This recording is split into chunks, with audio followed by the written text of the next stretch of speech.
What is up? Welcome back.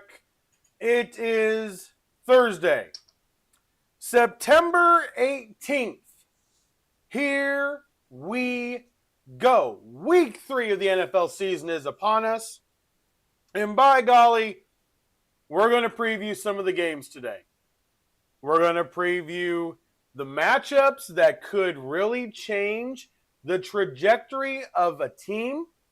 We're going to go over some of the teams that we got to see things from this week to find out what the year may end up being like. We got to start getting things rolling. Week 3 of the NFL season, going 0-3 is not a good idea. We'll take a look at the 0-2 teams, see who's most in danger of potentially bombing this year. We'll also obviously look at the MLB playoff situation, which is absolutely crazy. We'll check in on the WNBA like we always do. And you know what? We're just going to have a good day. We are going to have a good day. Microphone is fully charged, so it should not cut out at the end of the podcast today, like it decided to yesterday. It decided to go to sleep on me. And it's going to be a good day. It's going to be a good day. But we're going to start Not with the NFL, not with Major League Baseball, and not even with the WNBA. We are going to start with college football. College football heads into week 4.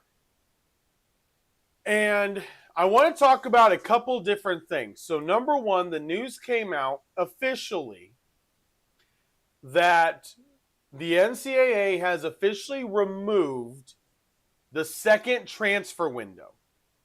Now, this is huge. This is really big. What this will do, it will bring back the Nebraska Black versus Red spring game. If you remember, I commented on this in the spring. Matt Rhule said, why am I going to give, in a sense, these dirt balls access to my players right before the transfer window for them to be able to snipe them away? So the NCAA removes the spring transfer window, which most everybody was on board with. The only teams it will affect with only having the winter one is really the Final Four for the college football playoff. And if you're in the Final Four, most of the time you're not going to lose a bunch of people because the seniors are just going to graduate, and those that are behind are getting ready to take over for them. So I love this move. This is a huge move. This is a win, believe it or not, for college football. And this is a win for the NCAA, who is basically powerless. But this is a really good decision. One transfer window. Winter. Start of that second semester. That's when you can transfer schools. Not in April, not in May too. One time. And I absolutely agree with this. 100%. College football needs to get in this direction where everything is clear and defined. We know it's more like free agency than it is anything else, which means free agency has to be normally after the season is over. Caveat though, there's still school involved. So you've got to have it in a time where they can go to school for that second semester. I love it. It's a great move. Fantastic move. It's what should be done. So props, surprisingly, props to the NCAA. Now let's look at the schedule because this is a big week for those teams that are teetering. I remember I had my list of my teams to watch this year. The biggest game this week, in my opinion, the biggest game this week is Utah and Texas Tech. I want to watch Utah. It's on Big Noon kickoff on Fox. Utah and Texas Tech. Both teams look really, really good. Both teams have defenses you just don't want to play. There's this quarterback, though, for the Texas Tech Red Raiders. Baron Morton currently has 923 passing yards, 11 touchdowns with 1 interception. Texas Tech is 3-0. Now, last week they played Oregon State, blew them out. He had 464 passing yards, 4 touchdowns, and an interception. And then the previous 2 weeks, he had 3 touchdowns and 4 touchdowns. I mean, this guy is good. I really do like this kid. He's a senior. He's got a really good arm. He's a little bit smaller.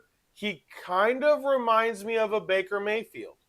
He really does. He kind of reminds me of a Baker Mayfield.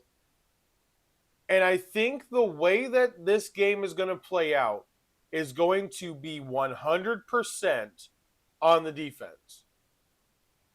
100% on the defense.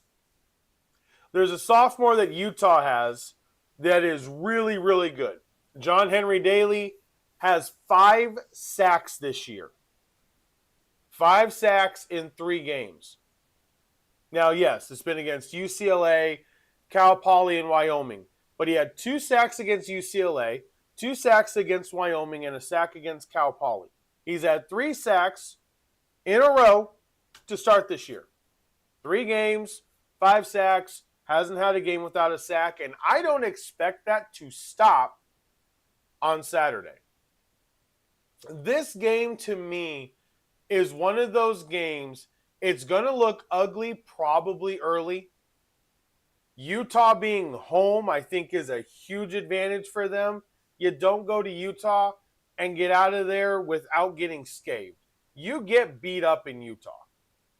And I think that's actually their goal. I think it's a requirement that you admit that as a Utah Ute football player, your goal is to pound the opponent. I'm good with that. But this game has a big effect on November. The loser is a step behind, trying and hoping that somebody else will slip up to get back to the Big 12 championship game. The winner has the leg up. My prediction will be tomorrow. Screw it. No, it won't. Screw it. No, it won't. Still trying to. I've got some feelers out still right now for this, so I'm not really sure what we're gonna call this segment because I only picked 3. But my 3 college games that I'm picking this week, I'm picking 2 of the top 25 matchups, and then a matchup that has a top 25 team in it, but it's 2 historic programs. This is number 1, Utah and Texas Tech. Utah is favored by 3.5, and the over-under line on the game is 57.5. So if I were to go across the board and bet across the board, I'd bet Utah. I'd actually bet the under 3.5. I think Utah wins, and I think they win by 3. They win by 3. I think the game is below 57.5 because I could easily see this game end up being 30-27, 27-24, basically somewhere, some aspect of that right there. That's what I think this game will end up being. I think the first half is a little bit choppier than the second half is. I think the second half they score a little bit more. First half is just feeling everything out. I think Daly gets his sack in the first quarter easily. It's going to be how they react coming out at halftime. But I'm going with Utah with the win. I love Texas Tech's offense. I love what Texas Tech does. I just love Utah more. I just love Utah more. It's that simple. Don't complicate it. I just love Utah more. But that's the Utah and Texas Tech game. Then later on in the day, at 3:30 on CBS, you have this game that pits 2 very prestigious programs against each other. And believe it or not, the predictor for this game currently is right down the middle, 50%. And that is Michigan at Nebraska. Matt Rule and Nebraska now officially have that ability to get a big home statement win. They beat Cincinnati week 1 in a thrilling game. I went over that game after week 1. That was a great game against Cincinnati. That was big. Michigan comes to town. Blue blood. Can you knock off Michigan? If you knock off Michigan, your trajectory for the season slightly changes. Because originally most had this as a loss. And now the predictors are saying, you've got every opportunity there is to win this game. Bryce Underwood is still very young. The quarterback for Michigan, he's got a lot to learn still. Dylan Raiola for Nebraska, he was young last year. This year he looks much better in the pocket.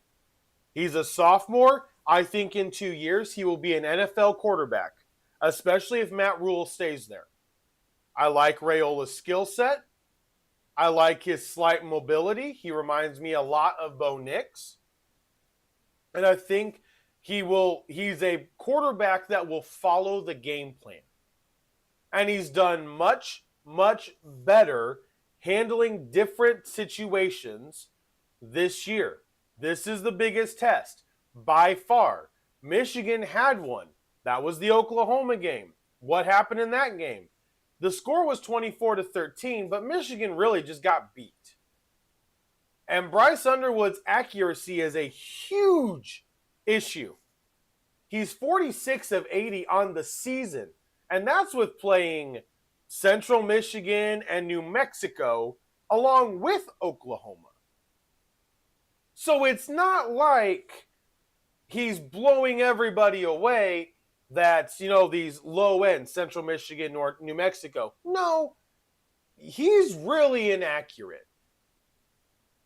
That's got to be reined in. Their running game, Haynes, great runner. 49 rushes this year, 388 yards, 5 rushing touchdowns. He's going to have to be a central part of what Michigan does if they want any chance of beating Nebraska. Nebraska has a big defensive line. Nebraska is very stout up front, and they have a dynamic enough offense to just keep you guessing a little bit, making you look in different locations for what could happen. So what's my pick? Well, the Oklahoma game to me really showed a lot of very bad little discrepancies that are in Michigan right now. Number one, they don't know what they want to be. They don't know if they want to be power run, play defense. They don't know if they want to be run with the quarterback, throw a little bit out of it. They don't know what their identity is. And not having an identity makes it really hard to go on the road. You can't just wing it on the road.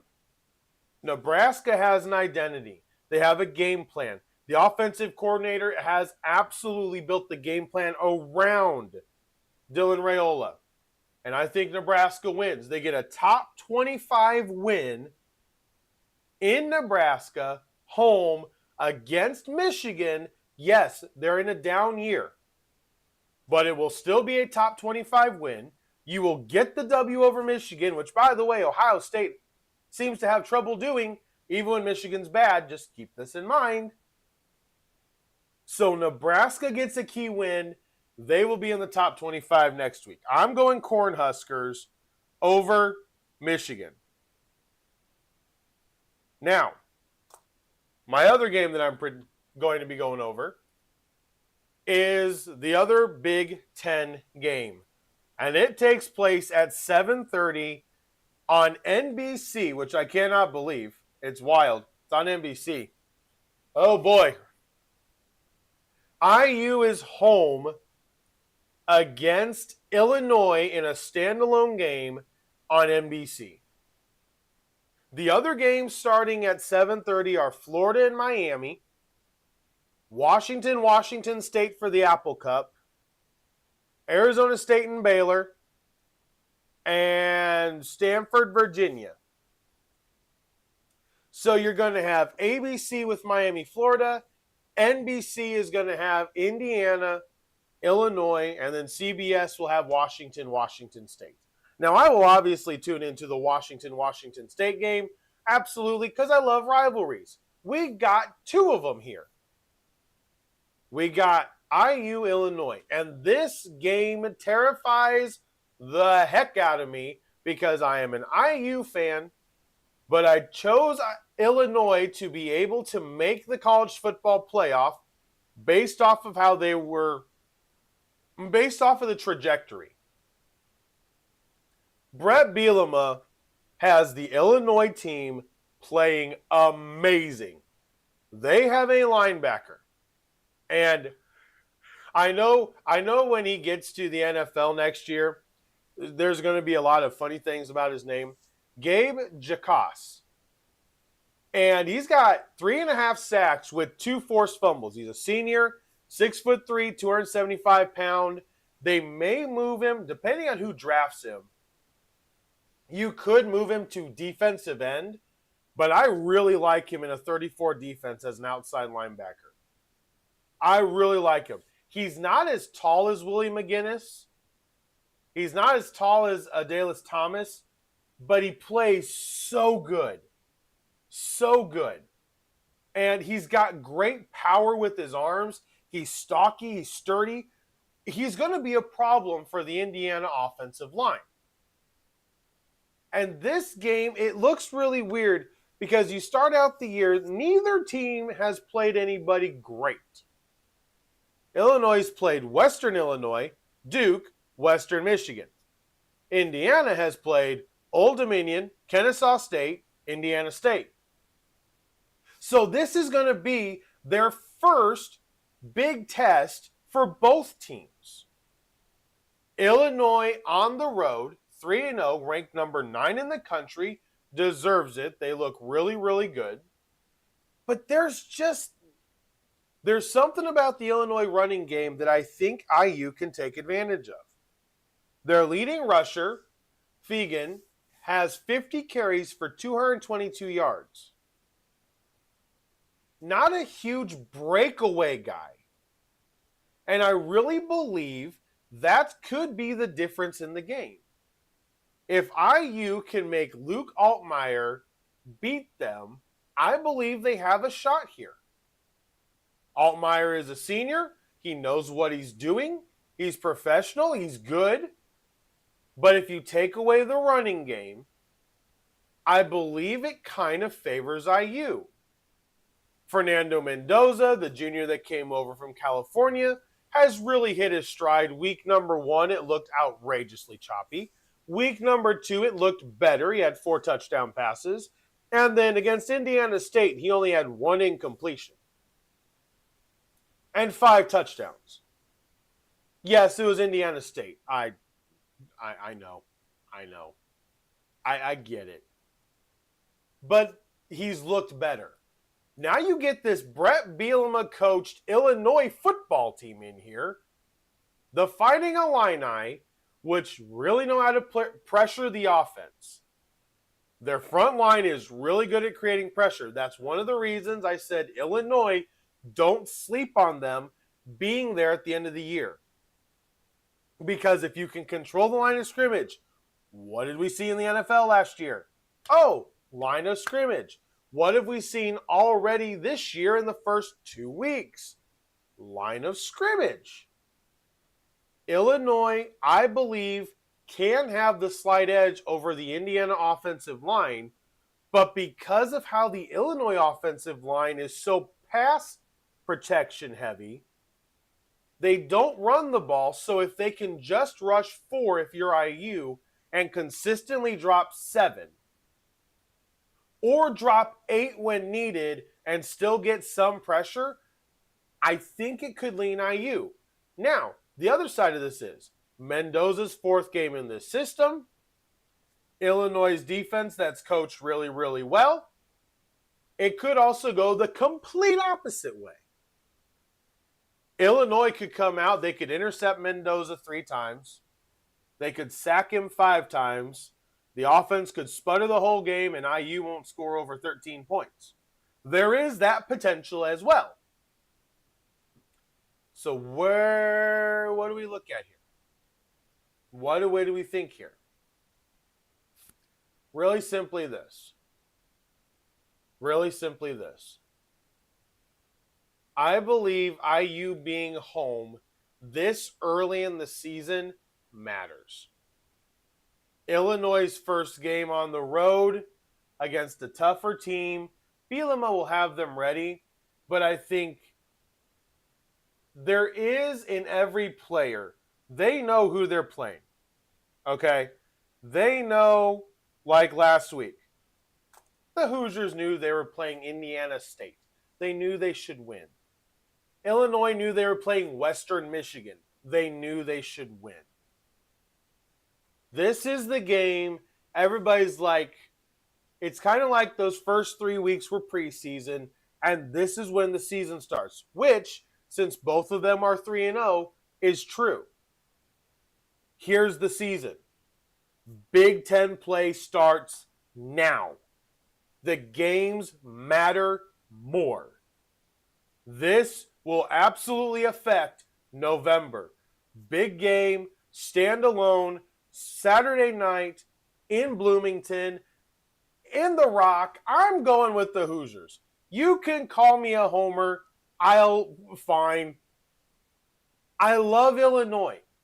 But their running game, that really bothers me. And it would if you were a general fan and you've got a team that averages barely 4.5 yards a carry in college against that schedule they've had, you'd slightly be concerned too. I really think that's what makes the difference. The yardage for Mendoza and Altmyer is actually separated by 1 yard. Altmyer has thrown for 709. Mendoza has thrown for 708. So I believe it comes down to who can have a running game, take pressure off the quarterback. Illinois' defensive line can control the line of scrimmage, but if they can just make some holes for Kari Black, I think he can break through. Indiana's defensive line is good at run stopping, so I don't think Illinois is going to get many of those options. But I think it's going to be an outstanding game that I'm going to be sweating the whole time, biting off what's left of the tops of my fingers by the end of the day. Because this game matters. These two teams can put themselves in really good position. Just get the first one. You got to get the first one. It's a ranked win no matter who you are. It's 9 versus 19. Big game. Big game. And I've got the Hoosiers.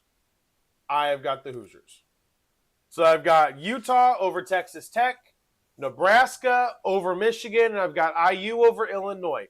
The thing that scares me the most is that I picked all home teams. I did not pick all favored teams. I picked all home teams. That part bothers me. Just a little bit. I should know better. I really should. I should know better. But, hey, whatever. Whatever. All right. Okay. Notebook can go to the side until we get to the previews for the NFL week. And we know what time it is now. 9:30. Here we go. Time for the 10,000-foot view of sports. And boy, oh boy, was yesterday interesting. We are going to start again with the WNBA because there was a game. Oh my gosh. A team that is favored to win the championship, the Minnesota Lynx, were down. And by down, I mean down to the Golden State Valkyries on the road. The Golden State Valkyries outscored the Lynx 27-19 in the first, 14-9 in the second, 22-21 in the third. They are down by 13 points. 14 points. They're down by 14 points heading into the fourth quarter. And I don't know what the coach said at the third quarter break. I don't know what in the world happened. But I tell you what, at the beginning of the fourth quarter, the game is 63-49. Okay? 63-49. I just want to point out that's a big gap. And slowly but surely, the Minnesota Lynx kept getting stop after stop after stop. And they held the Valkyries to only 11 points in the fourth quarter. The Valkyries at one point had a 68-60 lead, and according to the numbers, had a 90% chance of winning this game. 90% chance of winning this game. That by itself it is awesome. That's when I last saw the score. And even I, later on while checking the scores, went, what? At the 1 minute and 24 second mark, the Minnesota Lynx had come back from being down 68-60 to now being up 73-72 with a minute and 24 seconds left. They win the game 75-74, and they officially move on to the next round in the WNBA playoffs. The Valkyries go home. Nice try. The Lynx looked really good. They are the pick for a lot of people to win the championship. So, I mean, it is what it is. Okay? Now, the other game that was in New York. Boy, this one went south really fast. Really fast. So the Phoenix Mercury were at the New York Liberty. And this New York Liberty took the game in Phoenix really close, 75-74. It was a great game. Phoenix and New York tied in the first quarter. So they're tied at the end of one, 25-25. That was not acceptable to the Mercury. They outscored the Liberty in the second quarter 26-12. They outscored them 18-10 in the third quarter and 17-13 in the fourth en route to a complete romping rout. 86-60. Yeah, 86-60. It was wild. What a game by the Mercury. Just absolutely shut down the Liberty. The Liberty had 15 turnovers. And, I mean, they only had, they were 19-63 from the field, 30% from the field. They were 23% from three-point range and 64% from free throw. On the other side, you had the Mercury, 48% from the field, 29% from three, but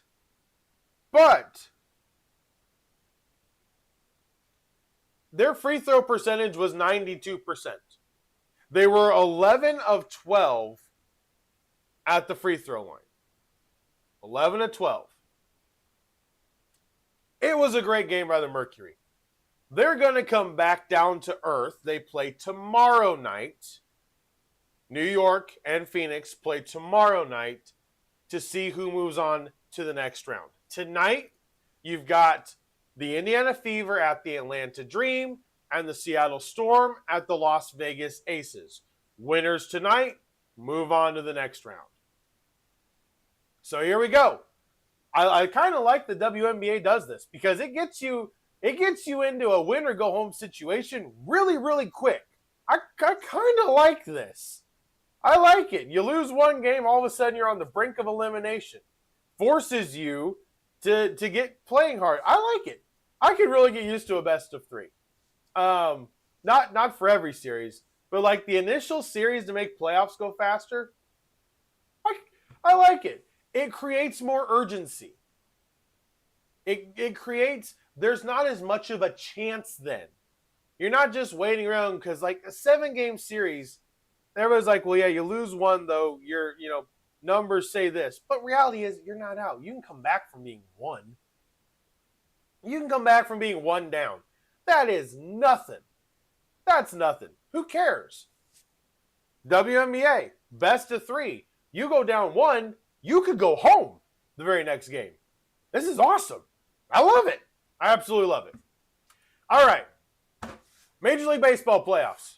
I think they should adopt the best of 3 series for the first round. I think it would be fun. It would be wild to see the pitching matchups, though. Could you imagine the strategy managers would use if it was a best of 3 playoffs? Oh my gosh. We've seen things get wild before. That'd create chaos. Good grief. All right. So last night, big night, and you can tell everybody is feeling the pressure of the playoffs coming down the road. The Chicago Cubs won again. Hallelujah. They won again. They are safely into 4th position in the NL wildcard. The Cincinnati Reds beat the St. Louis Cardinals. Big for them. They're watching the Mets game. They're also watching the Diamondbacks and Giants series, which went to 11 innings, and the Giants won 5-1.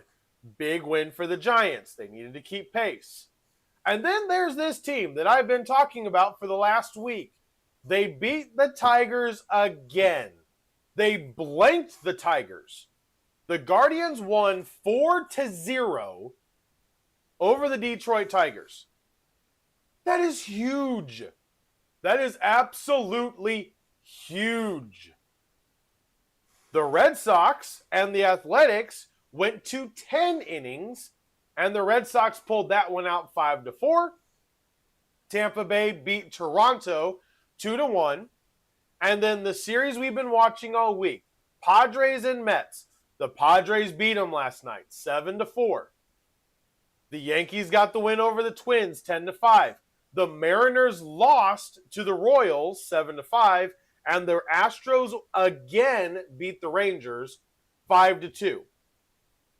So when you look at the standings, and the Dodgers blanked the Phillies last night, 5-0.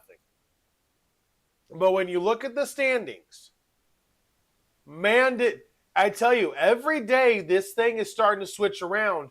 But I will say, the Texas Rangers, I said it yesterday, they kind of needed to win last night because you can't get too far behind at this point.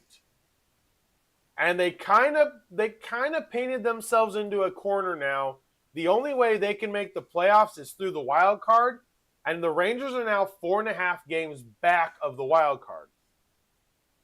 Now with the Astros winning, the Mariners losing, the Astros are now back into first in the West, but the Mariners and Red Sox are tied for the last wild card spot, and the Yankees are 2 games in front. And there's this little Guardians team from Cleveland just sitting there, 2.5 back. They've won 6 in a row. They're waiting for the Yankees or the Red Sox to just flatline. That's what they're waiting on. They are waiting on them to just flatline, and they're going to go after them. But they're also now only 4.5 back of the division. And they play the Tigers 4 more games. If they win today, that'll be a sweep of the Tigers. That's huge. Huge at this point in the season. The Tigers in their last 10 are 4-6. The Guardians are 9-1. They've gained 5 games on the Tigers in the last 10 games. That's huge. We don't have that many games left now. The Rangers would need either the Astros or the Mariners to fall off a cliff to get back into the NL West race. They would also need the Guardians and either the Yankees, Red Sox, or Mariners to fall off a cliff for them to get into the wild card race. The Rangers, last 10, they've lost 4 in a row now. They are 6-4. This is not good. when it came time to really make the play at the end of the year, the Astros have made the plays, and it looks like the Rangers are going to be playing for next year at this point. Great try. Are they completely out of it? No, but you've lost 4 in a row. The numbers say you've only got a 3% chance of making the playoffs now. And the fact that you've been losing to the Astros, which is a team that you could have taken advantage of, it really hurts. It really hurts. Okay, now we move to the other side. Now we move to the National League. The Chicago Cubs clinched playoff berth. They're in the playoffs. Brewers are in the playoffs. Phillies are in the playoffs. What's really funny is that the Dodgers and Padres aren't in the playoffs yet, and I believe that'll happen tonight if the Dodgers win their next game. The Dodgers clinched the playoffs at least. And then the Padres are sitting there 2 games back of them, still waiting for the Dodgers, which they've gone into a slump before, let's be honest. Still waiting on the Dodgers to kind of figure out what they're going to do. But let's just take a look at this wild card thing. So the Cubs and the Padres are now comfortably in front. Padres are 5 games in front of the 6th position. Cubs are now 10. They've got that spot. But there's this team called the New York Mets, and I've been on them for a couple of weeks now. This is fascinating to me. Because at the end of the year is when you need to play your best baseball. The Cubs are starting to play better. They've won 4 in a row. Finally. I know who they've been playing, but finally. They've gotten a little bit of juice going again. That's big. Trying to build momentum for the playoffs. The New York Mets are going the other way. They're demomentizing. They're going the opposite way. They're 2-8 in their last 10. They are only a game and a half in front of the Diamondbacks, 2 games in front of the Reds and the Giants. They are not safe. They are not secure in any of their position. And when you look at the schedule, it doesn't look pretty because they are a team that tends to not take other teams seriously.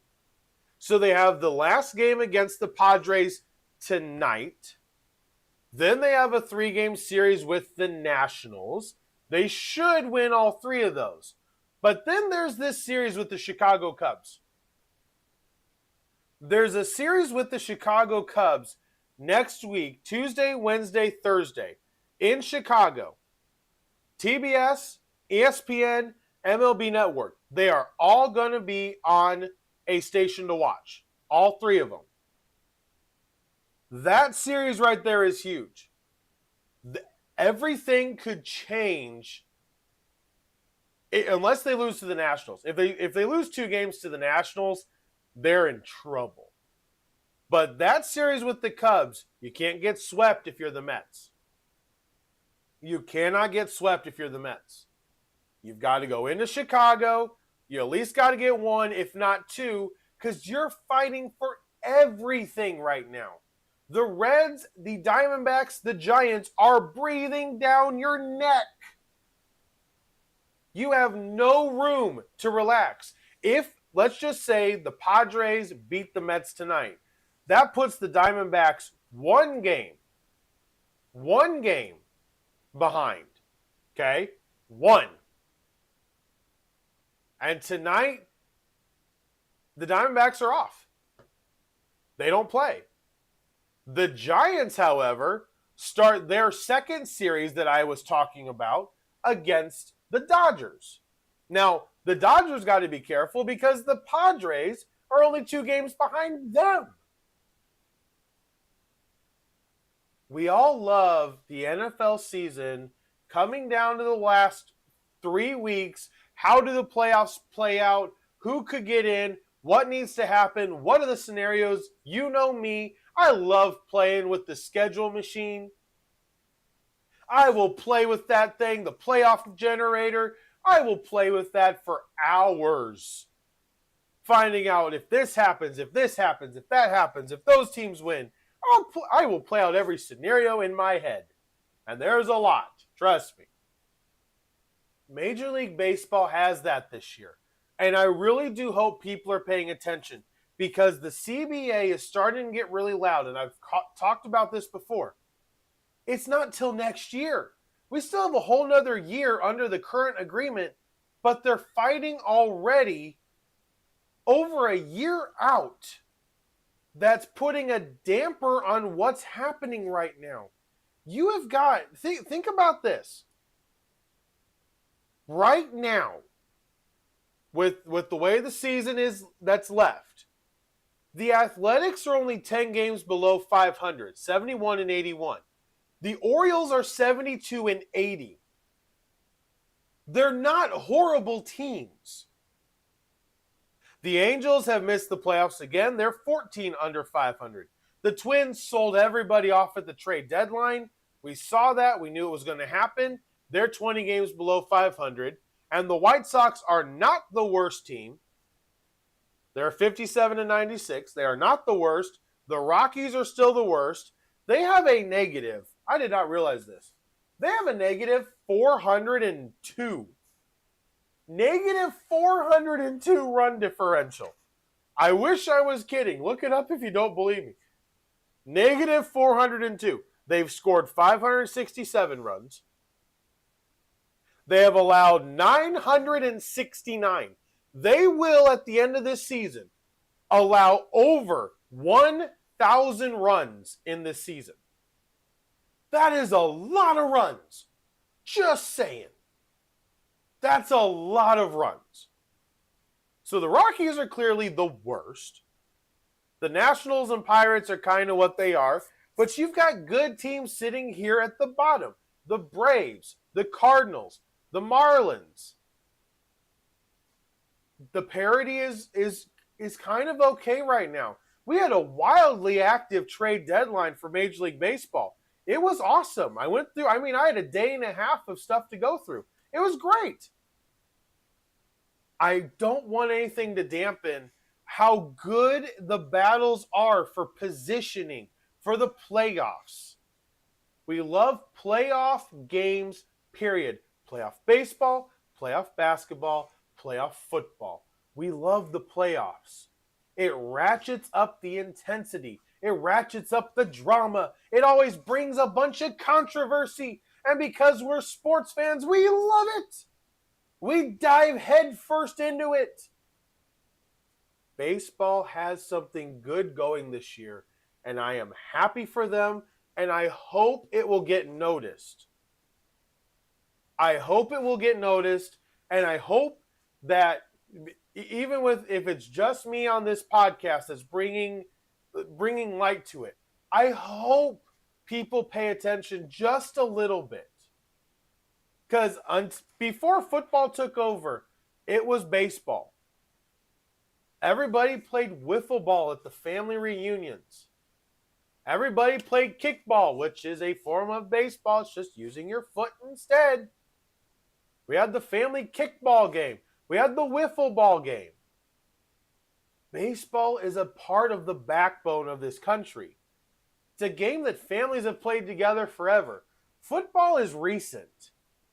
And let's be honest, most of the little ones, they're not playing. You can set up a tee for the little ones to hit the ball off of the tee for baseball. You can't do that in football. You can't throw consistent short passes to them and pretend like everybody's playing. It doesn't work. We all know this. Come on, we all do it. We're all like, yay! Inside, we're like, I really want to just play football. I know. Baseball's important to the backbone and to the fabric of this country, and I want it to do well. It's got to fix a lot of things. You guys know I know that. I've talked about some of those, but this year it's really good.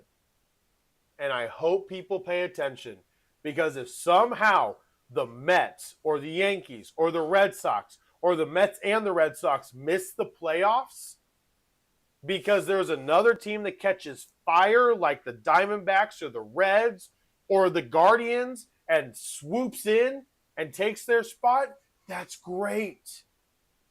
That's sports. Never safe. That's what's great about it. All right. Okay, that's woo. All right, baseball's done. Okay, I need a drink before we move on.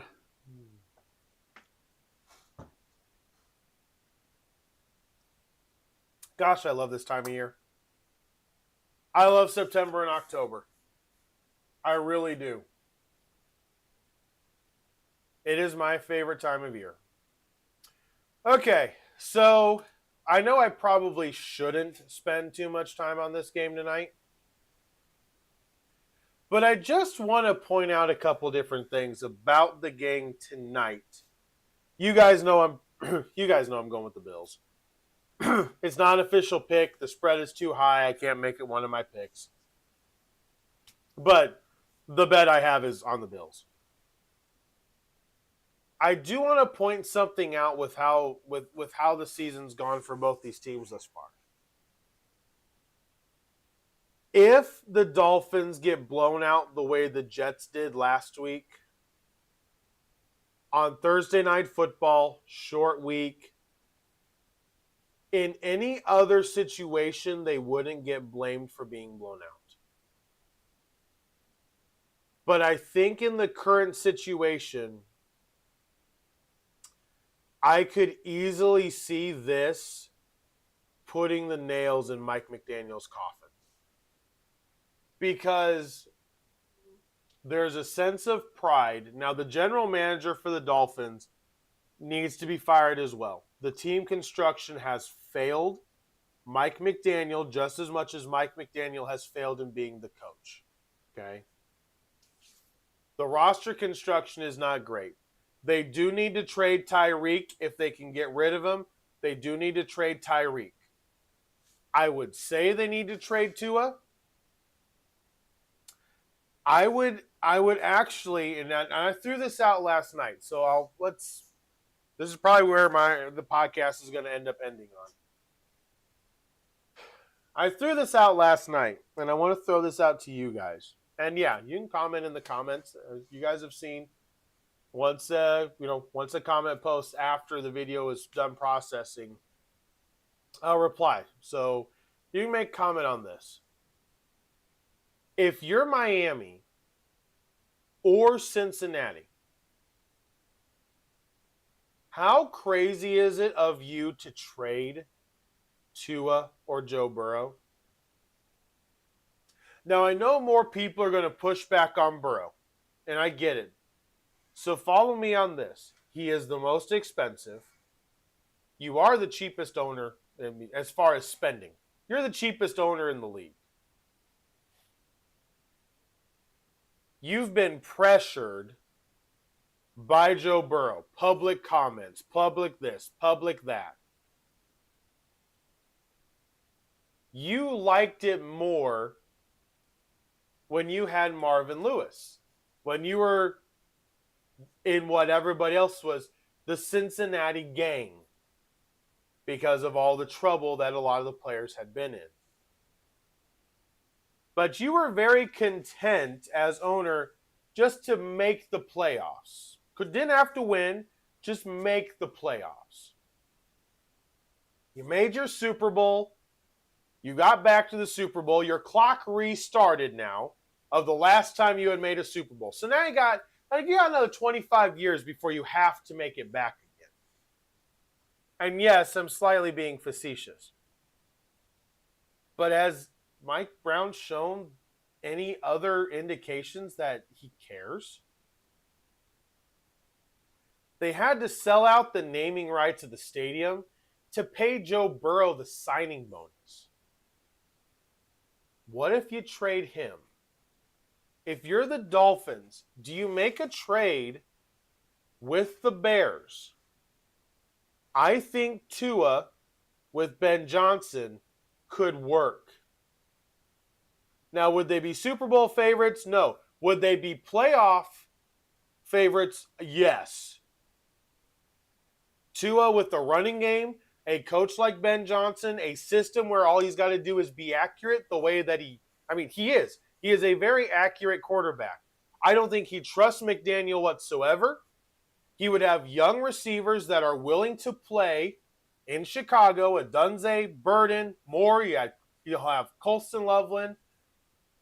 If Ben Johnson is out on Caleb Williams after this week, if he plays against the Cowboys badly, I could see Ben Johnson being way out on Caleb Williams.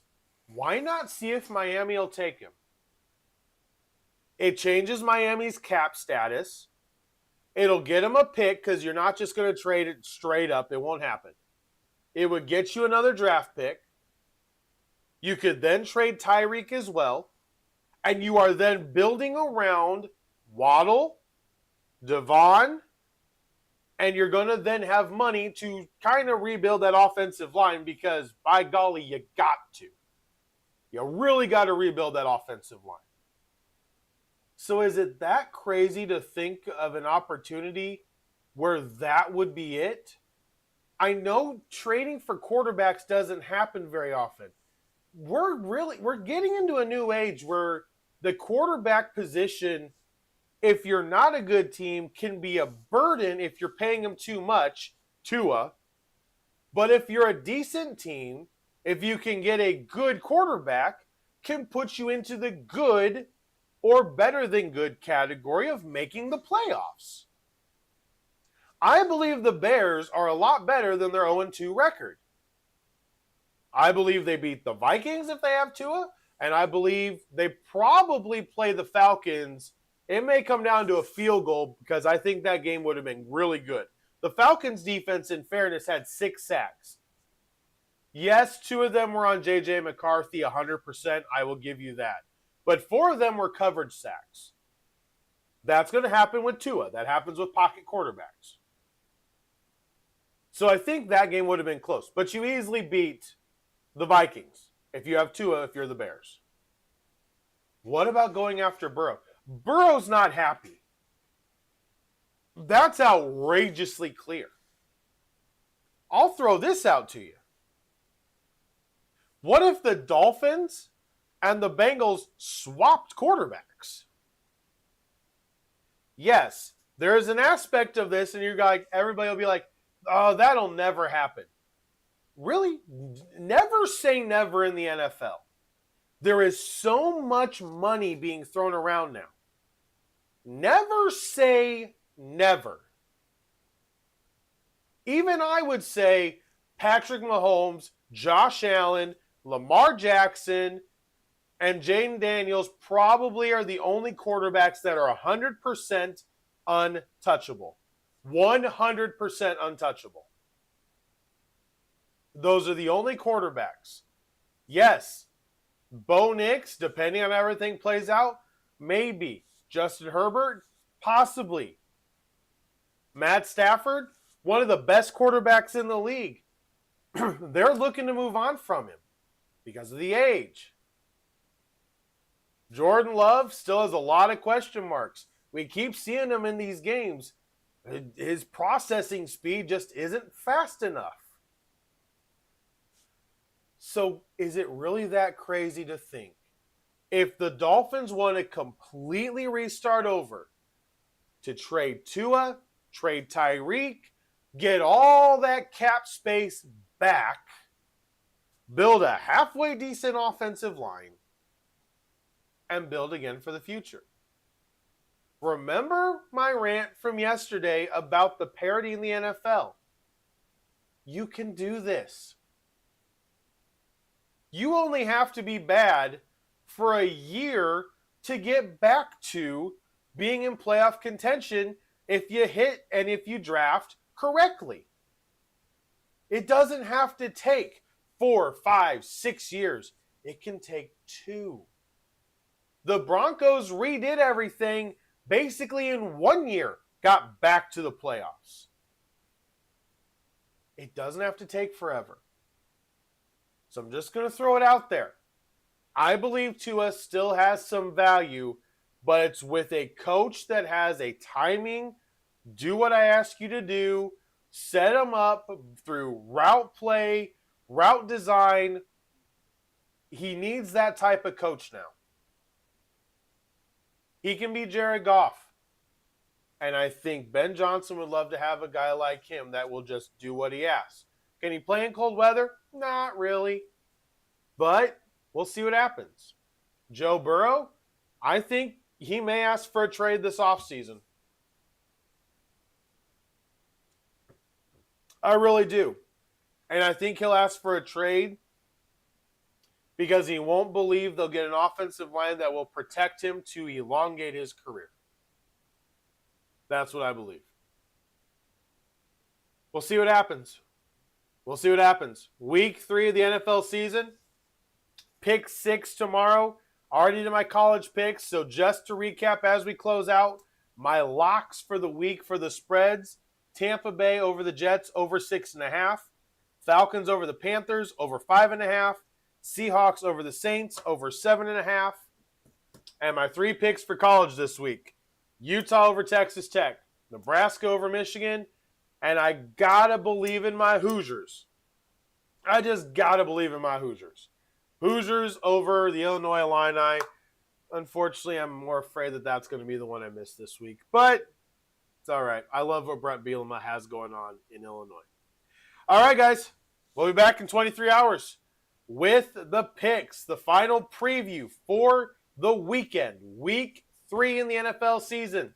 It's going to be fun. It's going to be fun. Have an absolutely fantastic rest of your day. Make it the best day you can. As always, I deeply appreciate each and every one of you. Thank you so much for hanging out. Until tomorrow, when we talk some football heading into week number 3. This has been Sports Talk with Hawk. I am Hawk. I'm going to go to bed, and I will see you guys tomorrow. Hawk out.